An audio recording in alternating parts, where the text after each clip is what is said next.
Jimi Hendrix, I didn't hear the Dylan version. You know, the story that's around is that other people covered Dylan songs better than him. Yeah. Like Guns N' Roses did Knock on Heaven's Door. Yeah. Stevie Wonder did, I think, Blowing in the Wind.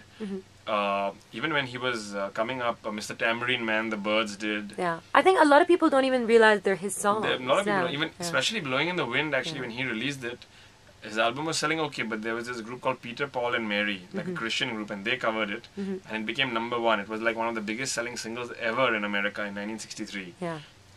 And that helped him get more famous. And not many people, they covered up like 5 of his songs. It was always covering, you know. So my first song was All Along the Watchtower, which is even today one of my favorite songs, which Jimi Hendrix covered fabulously. Yeah.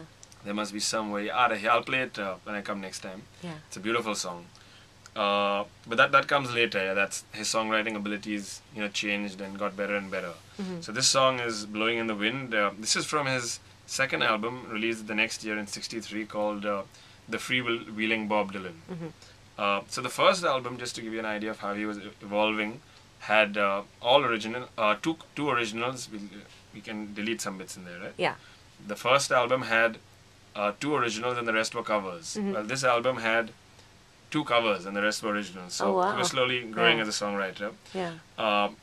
This album was the start of also Bob Dylan making a big difference and an influence on groups like the Beatles. Like George Harrison said, when he heard this album, they wore the record out. They heard it again and again and again. Really? Because it was pretty much the first time that you had people singing original stuff, and more importantly, very deep stuff. Like this album, the song we're going to play had Blowing in the Wind, which was like an anthem, a protest anthem. Like a lot of famous black singers were like, they couldn't believe that a white man could write such a song, because it's like, how many roads must a man walk before he's called a man? Because black people weren't, you know, they weren't men, you know, they were sub-men in America in those days. So that was a very interesting thing. Like they were like, how could this young white kid from Minnesota know how we feel?